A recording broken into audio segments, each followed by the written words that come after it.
I'm the VP of People at Ethena, and I am so thrilled to be chatting with one of our customers, Greg Van Kleeck from Starburst, in our latest edition of How We Tackle People Stuff at Ethena. Greg, I want to start first and foremost by thanking you so much for chatting with us. We are always so eager to chat with our customers and learn from their experiences. And HR to HR person, I always like to kick these off by learning a little bit more about you first. So if you could just tell me a little bit more about yourself, how you got into HR, how you got into the current role that you're sitting in. Yeah, absolutely. Well, Melanie, happy to be here. Thanks for having me. I got into HR actually coming out of college. Got really interested in the idea of kind of the gray area of solving problems that exists between people, business, and the law. And I think it's a really interesting kind of mix with a lot of challenges and problems to try and solve for. I actually started out in the world of HR on the recruiting side of things. I got really interested in how you really attract and grow a business and bring people on board. But along the way, I was given some opportunities to really branch into other areas of HR and have had quite some experiences along the way. I joined Starburst Data about 2.5 years ago now. I had been working for some big companies and was really looking to move into a little bit more of the startup world. I had a few connections in my HR network who were, 1 or 2 person HR teams at small companies, helping them grow. And, I wanted to be a little bit more of that hands-on side of things. So, I did my due diligence and talked with a lot of different companies along the way, but ultimately found Starburst. I was looking for a company that was, in growth mode, solving a really practical problem in the market, but also who had leaders who I felt I could connect with and believe in terms of the direction that they were going to take the business. I think that that's a really core tenet of being an HR professional. And so, ultimately I found Starburst. As I mentioned, I've been there about 2.5 years. My role has evolved significantly over that time as our company has grown.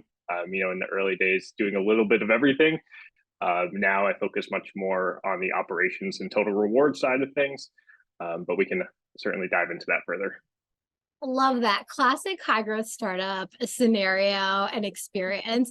I also love, and it doesn't surprise me at all that you've been in HR since straight out of college. You can sort of feel the passion and the experience that you have within HR. So I can tell already this is going to be a fantastic conversation. And I will just point out that I thought it was particularly entertaining, the comment around, the stories you've experienced, the situations you've been through. I always say, if there was ever a show made about an HR series, so like a The Office spinoff, but all about HR, I think it would be wildly successful. The stories that we hear, the gray areas that we experience are just fascinating. So really, really excited to chat with you about this today. Let me jump in by asking a little bit more about your company. Tell me about Starburst. So you said you're a high growth, fast startup. Tell me a little bit more about what you all do. Yeah, absolutely. So Starburst is a data lake analytics platform. For a lot of people, that probably doesn't mean a whole lot, but really we operate in the data and analytics space, and we make it easier, cheaper, and faster for you to manage and access your data. And so whether it's small companies who are in growth mode and who are really, what we'd call data native, they've worked with cloud software providers their entire lives, they just have large amounts of data, or whether it's the really large multinational corporations out there who have, potentially multiple entities, multiple operating units, they operate in all these different countries, data regulations, et cetera. We make it a lot easier to kind of work within their data infrastructure and meet their needs as an enterprise and as a business, while also lowering their costs and providing more frictionless experience around their data management. I can just imagine how tough that must have been when you first joined the company. But let me tell you, you described it like a pro. You are clearly very well educated in what your company does, and I applaud you. Really nicely done. Yes, I will say it's probably one of the most technical companies I've worked at.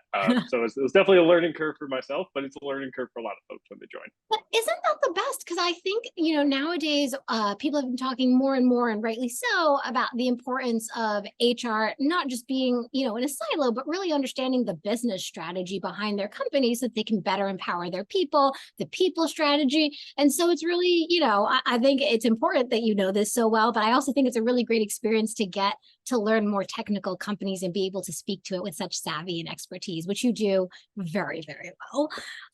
Let me ask, pivoting a little bit over to Ethena here, I'm always really curious when I chat with customers, how did you hear about Ethena? How did you learn about us? And what were you looking to solve when you found Ethena? Yeah, yeah, absolutely. So, let me kind of take a step back. I think so. When I joined Starburst, we were a two-person HR team. We were about 200 employees. We were growing headcount 100% year over year. We were starting to expand into multiple states, multiple countries, and so a lot of my focus was on a ton of different areas. Whether it was scaling our systems and our operations, thinking about onboarding folks and the new hire experience and culture, and kind of how we sustain and maintain and build that as people join, whether it's our benefits, compliance, employee relations issues. And so being a two-person team, you really need to figure out, okay, where can we as two people with a finite amount of time in the week lean in and really invest our time and our energy?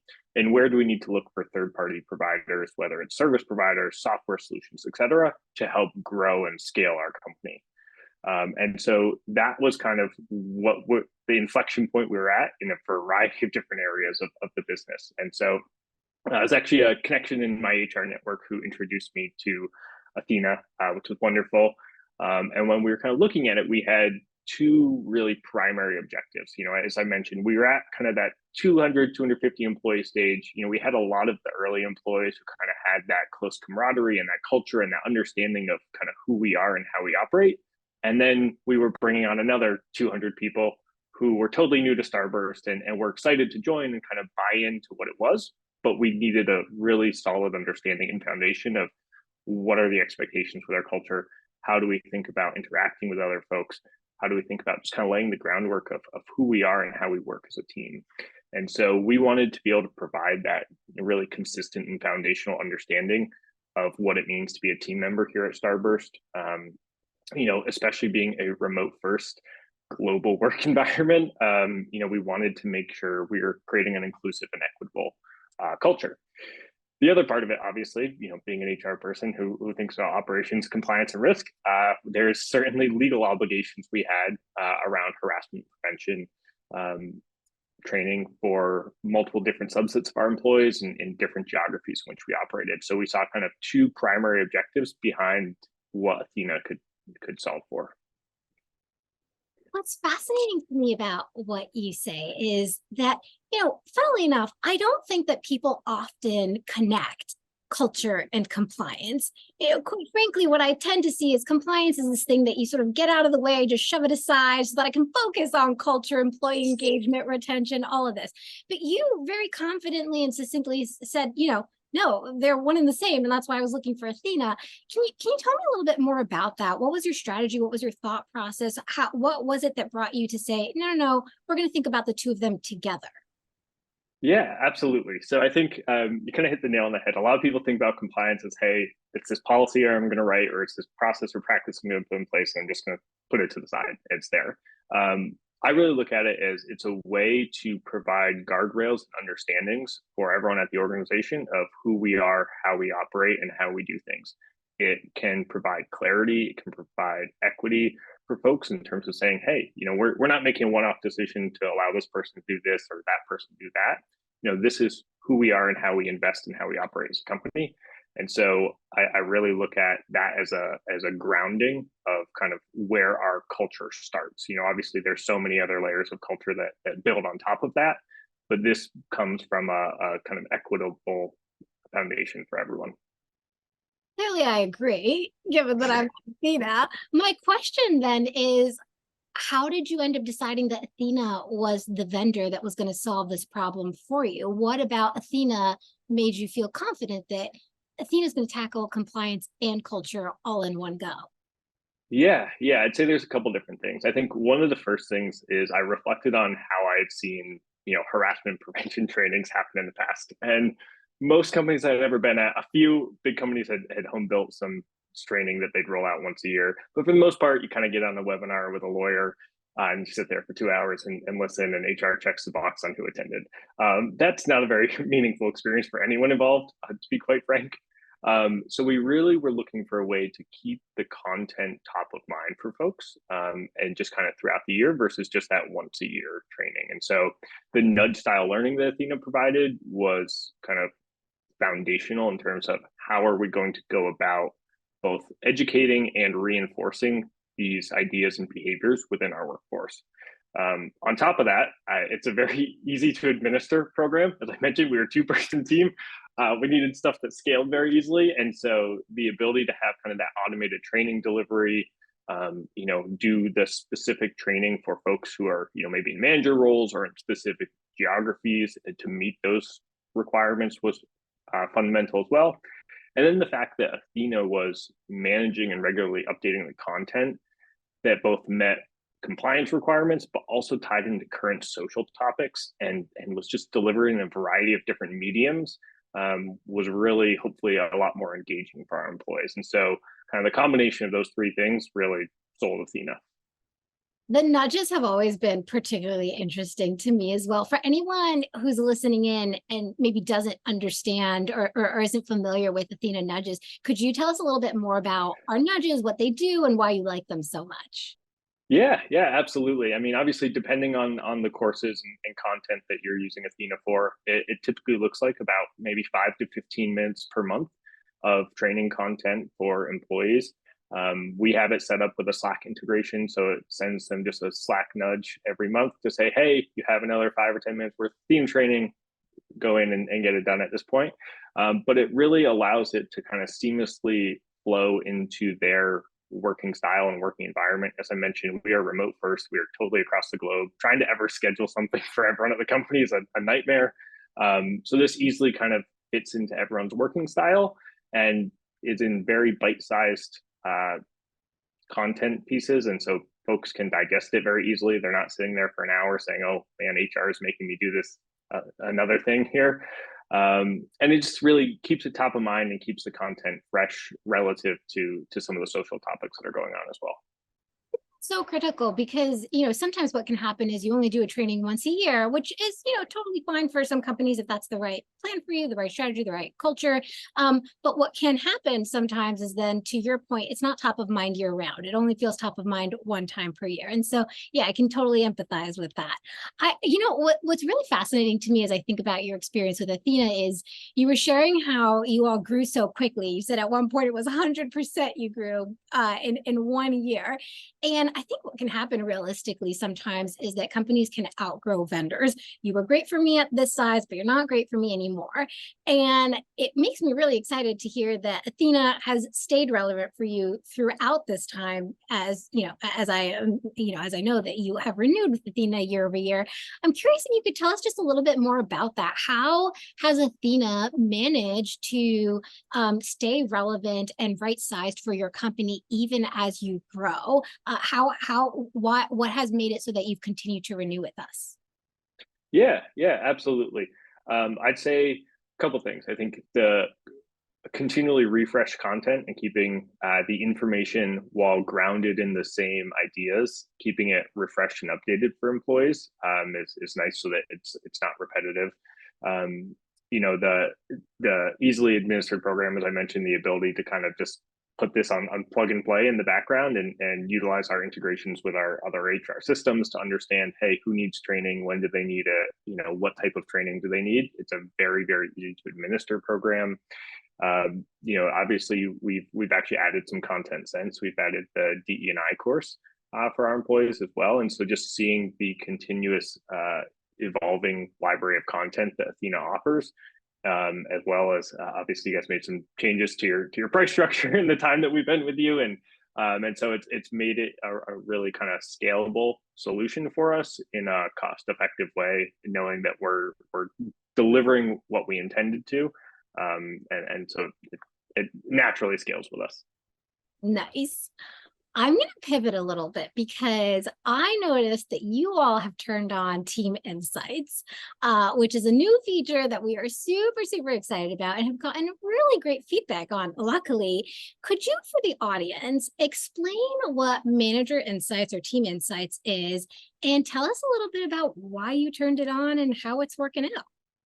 Yeah, absolutely. So the team insights really just allows managers a little bit more visibility and control and what I'd call ownership over their employees' training and education and ongoing development. And that's it actually rolled out right in time with kind of a bigger initiative we have here at Starburst is how do we think about continuing to develop our leaders and our managers and up leveling them in terms of how what responsibilities and ownership do they hold here at Starburst and what are they responsible for in terms of growing and developing their team. And so it just kind of naturally fit right into that playbook of what we were working on in a very seamless way. Have you had any feedback from your managers on the Team Insights tool? I've had a few folks slack me on the side and said they love it. It's they they appreciate the visibility and the transparency into kind of which of their team members are engaged on top of it and where do they feel they need to lean in a little bit more. Oh, that's awesome. And I can just imagine, I mean, as a fellow people professional, what a relief it is to not have the burden of having to chase down individual employees to complete a training. Just boop, tell all the managers which training's outstanding, and then they can all get it done. Especially if I don't know if you all are still a two-person team, but I can imagine that, you know, No, luckily our people team has grown along the way as well. Oh, oh, good. I'm super glad. So thrilled for you. Very glad to hear it. Okay, nice. Awesome. Well, okay.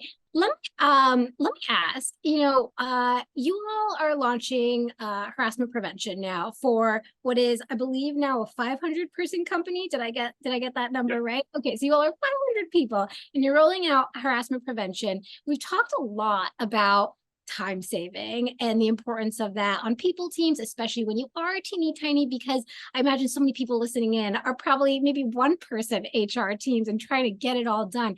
I'm curious to know how much time typically does it take you to roll out a training like this?